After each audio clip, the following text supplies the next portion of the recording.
Alright, let's dive into something that's been buzzing in my mind ever since I saw it, Dave Matthews' recent appearance on The Late Show with Stephen Colbert. Now, I've always been a fan of Matthews' ability to blend music with meaningful messages, but this performance? It felt different. It felt urgent. And honestly, that's what makes this moment so compelling.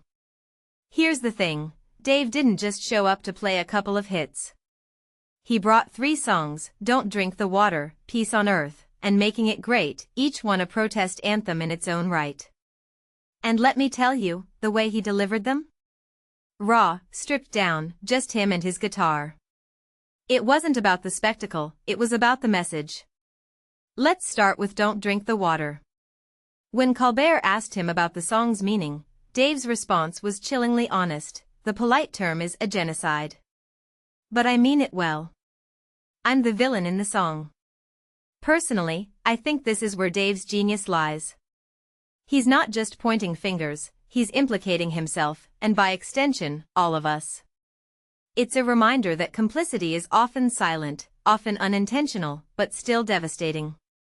What many people don't realize is that this song isn't just about historical colonialism, it's about the systems of oppression that still exist today. And Dave's willingness to call himself out? That's what makes this really interesting. Then there's Peace on Earth, a song that's still unreleased but already feels like a modern anthem. The line, I know you want peace on Earth / but we've got to kill the monster first? That's not just a lyric, it's a call to action.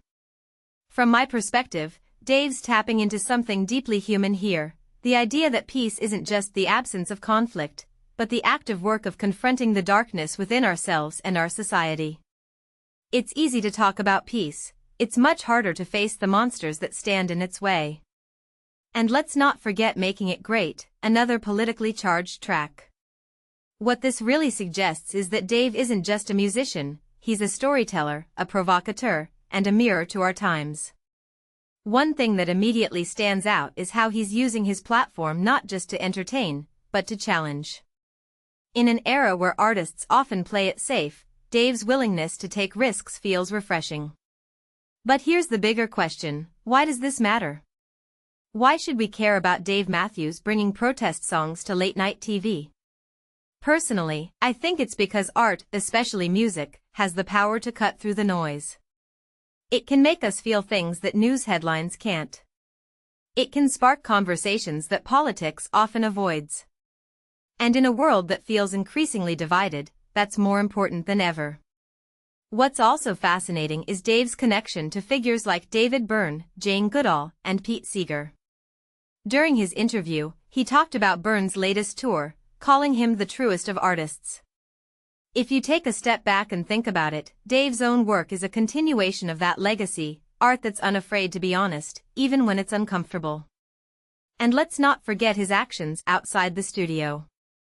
Earlier this year, he spoke out against ICE's treatment of immigrants, pledging to donate to the Minnesota ACLU and using his upcoming tour to amplify these issues.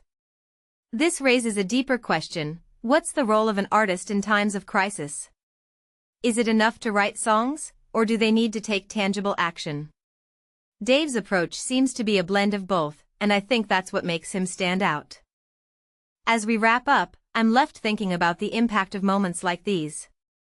Dave Matthews didn't just perform songs on Colbert, he started a conversation.